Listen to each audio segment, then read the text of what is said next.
Welcome to my official YouTube channel Atul physics classes. आज की इस वीडियो में हम लोग पढ़ने वाले हैं एक समान वैद्युत क्षेत्र में एक आवेशित इलेक्ट्रॉन के गमन पथ। इसको ऐसे भी पूछा जाता है कि एक समान वैद्युत क्षेत्र में आवेशित इलेक्ट्रॉन का गमन पथ सिद्ध कीजिए कि परवलयाकार होता है। तो इसके लिए हम लोग व्यंजक निकालेंगे।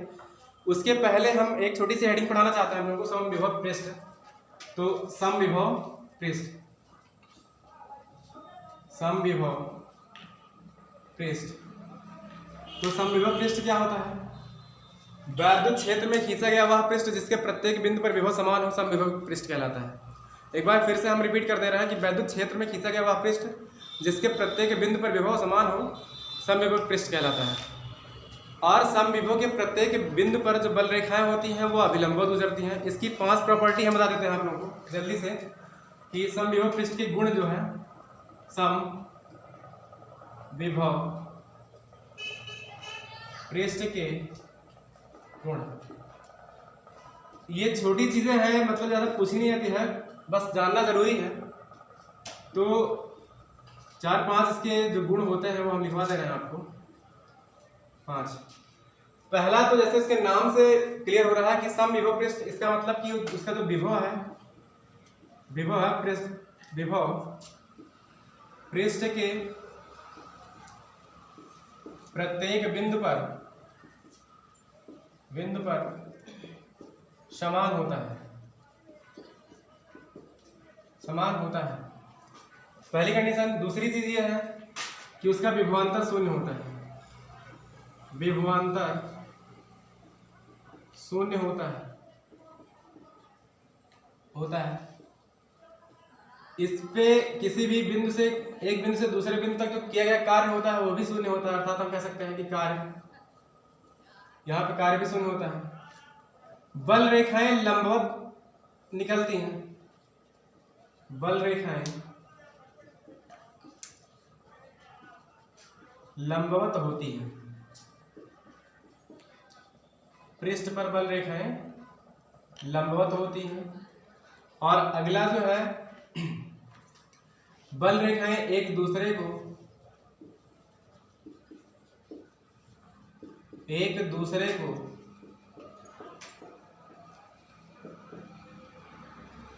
कहीं नहीं काटती, कहीं नहीं काटती। तो समविभव का हम लोग समविभव पृष्ठ की हम लोग परिभाषा पढ़ ली। समविभव पृष्ठ के जो गुण है, पहला तो उसके पृष्ठ में विभव होता है, हर प्रत्येक बिंदु पर समान होता है। विभवांतर शून्य क्यों होता है? विभवांतर शून्य इसलिए होता है क्योंकि जब पृष्ठ के प्रत्येक बिंदु पर विभव उसका शून्य है, तो एक बिंदु से मान लीजिए कोई पृष्ठ है जिस पर समविभव है, यहाँ भी विभव जो है, सारा का सारा विभव बराबर है। मान लीजिए विभव जो है यहाँ पर 5 वोल्ट है और यहाँ पर भी 5 वोल्ट है, यहाँ पर भी 5 वोल्ट है, क्योंकि समविभव पृष्ठ है तो उसके प्रत्येक बिंदु पर विभव जो होगा वो बराबर होगा, समान होगा।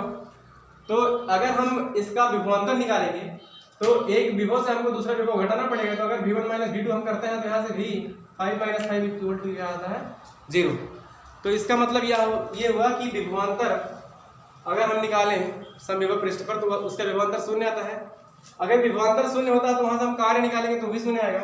अब बल रेखाएं पृष्ठ के लंबवत होती हैं, पृष्ठ के प्रत्येक बिंदु पर बल रेखाएं जो लंबवत होती हैं।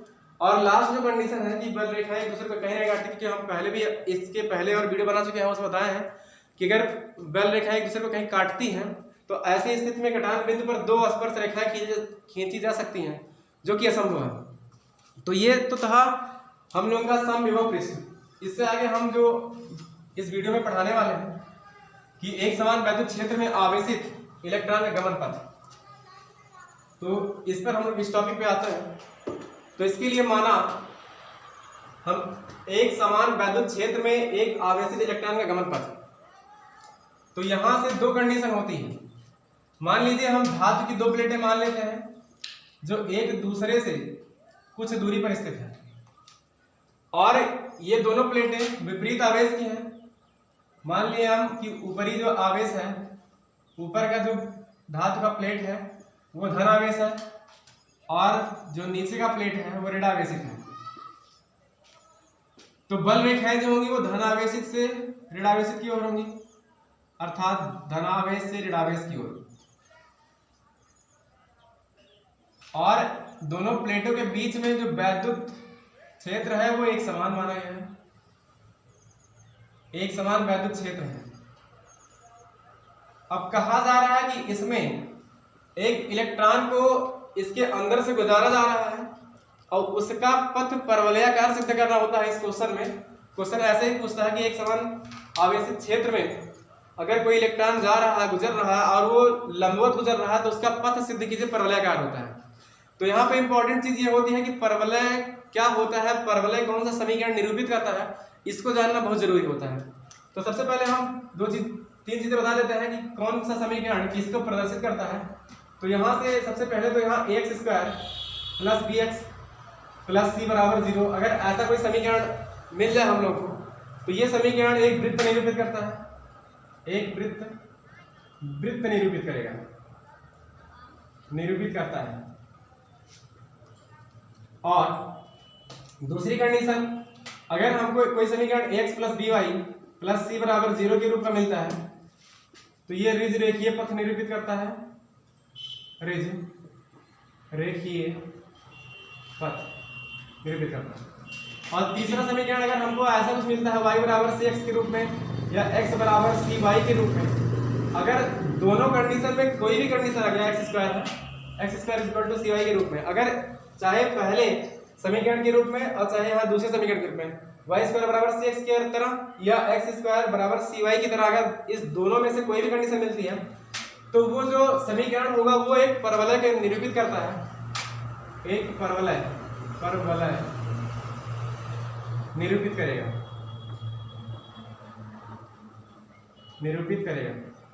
तो हमको सिद्ध क्या करना है कि दो धातु की प्लेटें हैं, एक दूसरे कुछ दूरी पर रखी गई हैं और दोनों विपरीत प्रकार के आवेशित हैं।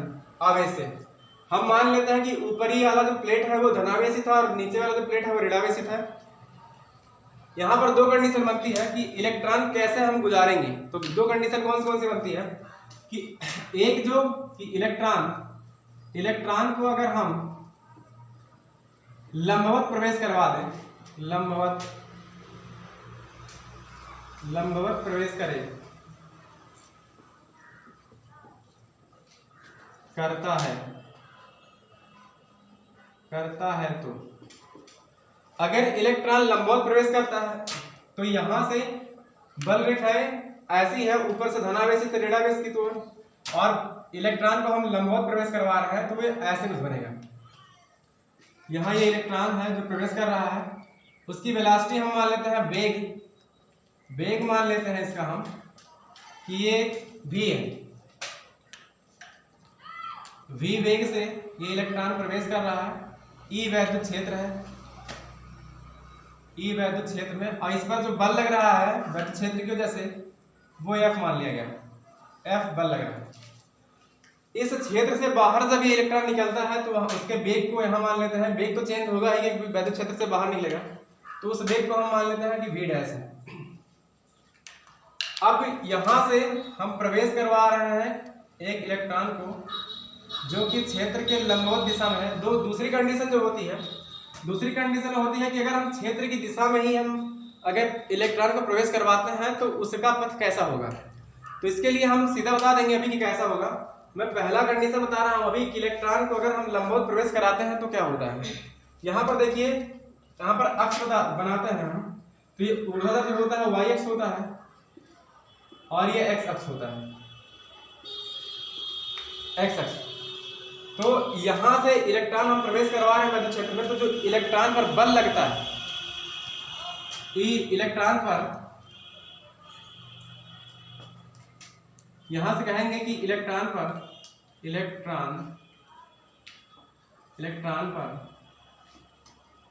वैद्युत क्षेत्र में लगने वाला बल, तो बल F इज इक्वल टू ई हो जाएगा।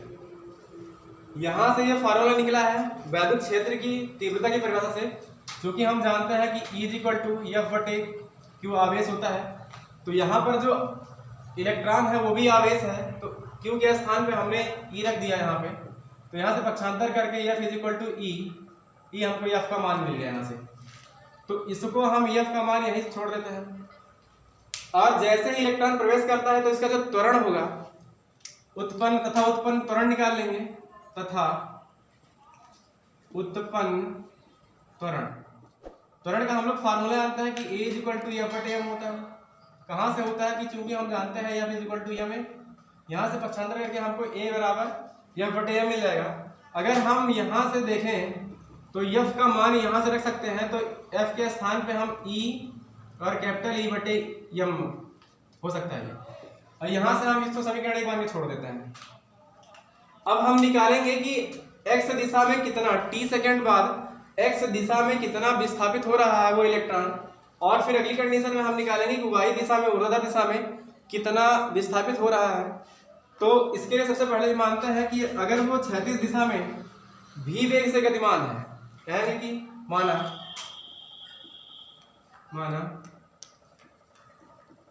क्षैतिज दिशा में भी वेग से गतिमान है, इसलिए टी सेकेंड बाद क्षैतिज दिशा में विस्थापन। तो विस्थापन हम कैसे निकालेंगे? वेग बराबर विस्थापन बटे समय होता है, तो उस फार्मूले से हम यहां कह सकते हैं कि वेग बराबर विस्थापन बटे समय। यहाँ पे ध्यान देना यह है कि क्षैतिज दिशा में जो वेग माना गया है वो भी है, तो उसके स्थान पे हम यहाँ भी रख देते हैं।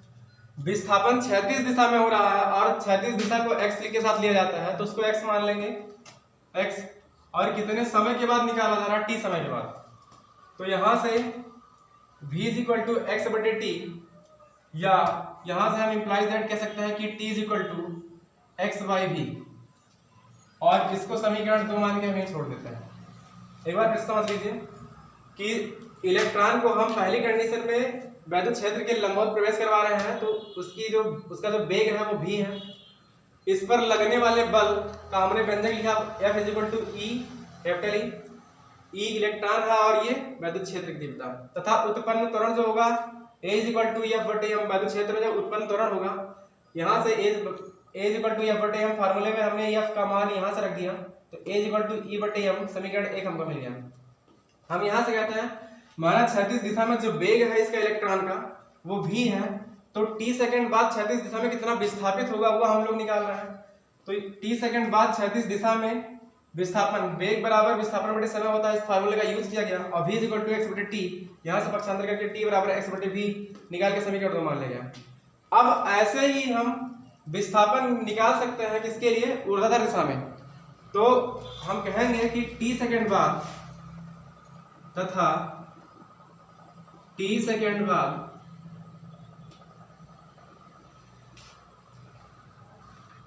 ऊर्ध्वाधर दिशा में विस्थापन। क्योंकि ऊर्ध्वाधर दिशा में विस्थापन अब हमको निकालना है यहाँ पे, तो हम लोग जानते हैं कि ऊर्ध्वाधर दिशा में जब कोई चीज विस्थापित होती है या जाती है तो वहां पे त्वरण का कार्य करने लगता है, जिसके लिए हमें गति का दूसरे समीकरण का प्रयोग करना पड़ेगा। गति का जो दूसरा समीकरण होता है यस बराबर, यहाँ समझा दे रहे हैं, यस बराबर U T plus half A T square, इस समीकरण का यूज किया जाएगा। लेकिन इसमें ध्यान देना इस बात पे है कि u का मान 0 होगा, इसलिए क्योंकि यहाँ पर जब हम गति करा रहे हैं इलेक्ट्रॉन को, तो वो स्टार प्रारंभिक जो उसका वेग है v है वो क्षैतिज दिशा में है, और धीरे धीरे कुछ समय बाद वो ऊर्ध्वाधर दिशा में विस्थापित होता है। इसका मतलब वो पहले जो उसका वेग ऊर्ध्वाधर में दिशा में नहीं है, इसका प्रारंभिक वेग 0 है। तो यहाँ से हम कहेंगे कि चूंकि इसका प्रारंभिक वेग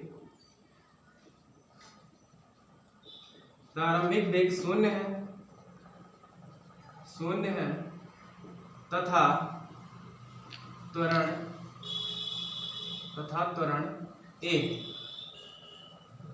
अब यहां से क्या हो जाएगा, यहां से अगर हम प्रारंभिक वेग शून्य तो इस u के स्थान पे हम 0 रख देते हैं, तो यह बराबर मिल जाता है हमको 0 + ½ at²।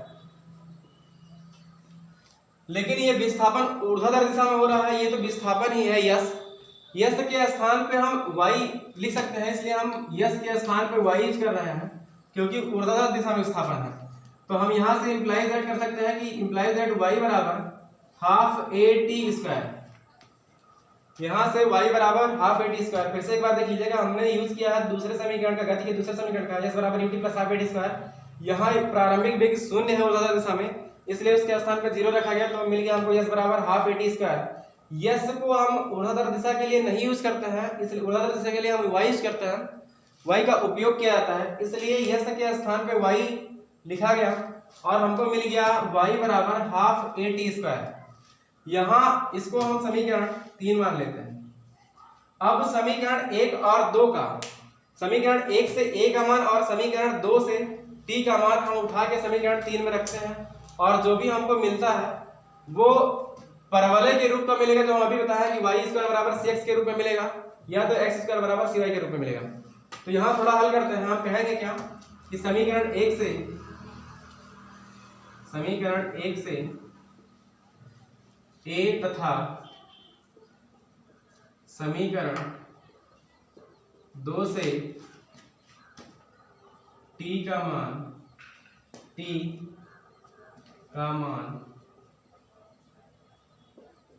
समीकरण 3 में रखने पर जैसे रखेंगे हमको मिल जाएगा y = 1/2। a के स्थान पे कितना आएगा E/m,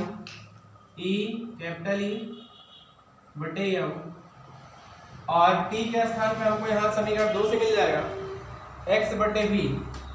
चूंकि x/v यहाँ पे t का स्क्वायर है, इसका स्क्वायर हो जाएगा, तो यहाँ हमको मिल जाएगा ½ यहाँ E/m और उसके साथ में x²/v²। नीचे आ नहीं रहा है जगह, हम ऊपर मिटा देते हैं, इसको हम लोग समझाने के लिए यूज किए थे, यहाँ लिख देता हूँ। तो ये हो जाएगा y = यहाँ से 1/2 E/m के साथ में v² लिख दे रहे हैं और उसके बाहर x²। अब यहाँ से और अगर हम सॉल्व करें तो ये मिल जाएगा x² बराबर 2y/mv²/e/e। तो यहाँ से अगर हम y निकाल लें बाहर तो 2mv²/e के साथ e मिल जाएगा और y, ये हो गया। अब लिखेंगे क्या कि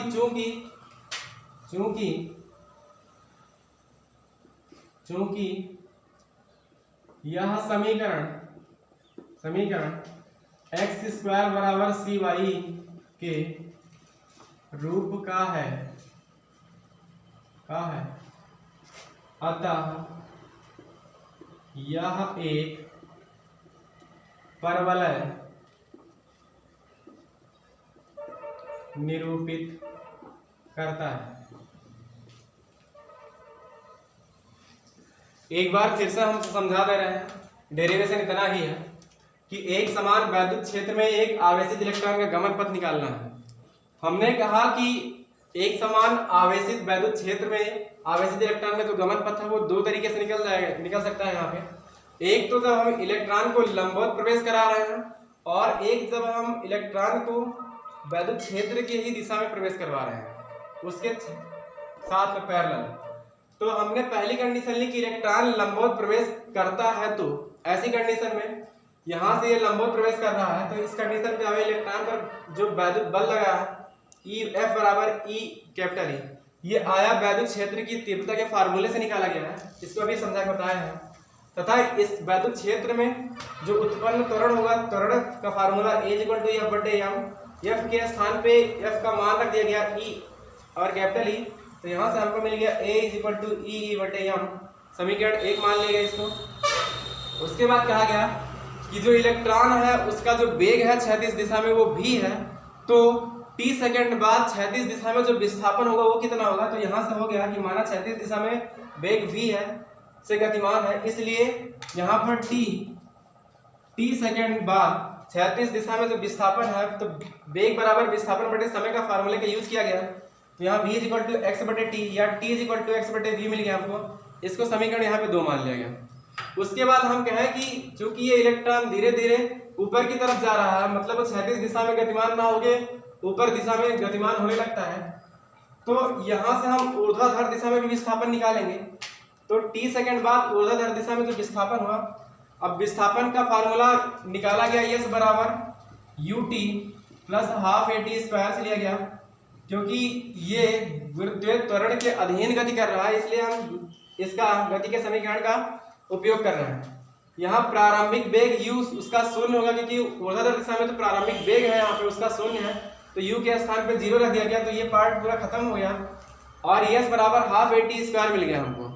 चूंकि हम ऊर्ध्वाधर दिशा के लिए निकाल रहे हैं, इसलिए विस्थापन के स्थान पे s के स्थान पे हमने y लिख दिया, तो हमको मिला क्या, जो समीकरण मिला हमको y बराबर हाफ at स्क्वायर मिल गया। समीकरण इसको 3 मान लिया गया। समीकरण 1 और 2 से a का मान और t का मान उठा के समीकरण 3 में रख दिया गया, तो यहाँ से हमको मिल गया y बराबर 1/2 e बटे m x बटे v का होल स्क्वायर। इसको सॉल्व किया गया तो 1/2 e बटे m x स्क्वायर बटे v स्क्वायर। यहाँ से आपको मिल गया x स्क्वायर बराबर 2 m v square e into y, जो कि x स्क्वायर बराबर cy के रूप का है, और x स्क्वायर बराबर cy एक परवलय को निरूपित करता है। इसका मतलब कि इलेक्ट्रॉन का जो पथ होता है परवलयाकार होता है। किस कंडीशन में, यदि इलेक्ट्रॉन को वैद्युत क्षेत्र के लंबवत हम प्रवेश कराते हैं तो इलेक्ट्रॉन का जो गमन पथ होता है वह परवलयाकार होता है। अब हम इसको मिटा के बताते हैं दूसरी कंडीशन। दूसरी कंडीशन में ये है, दूसरा कंडीशन बता देते हैं, ज्यादा कुछ नहीं है उसमें, कि अगर हम इलेक्ट्रॉन को क्षेत्र की दिशा में प्रवेश करवाते हैं तो उसका जो गमन पथ होगा, यदि इलेक्ट्रॉन को क्षेत्र की दिशा के समांतर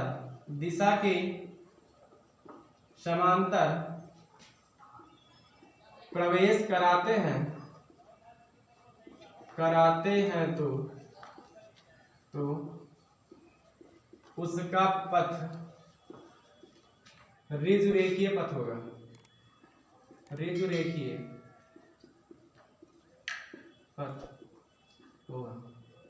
बस यही 2 कंडीशन होती है। थैंक्स।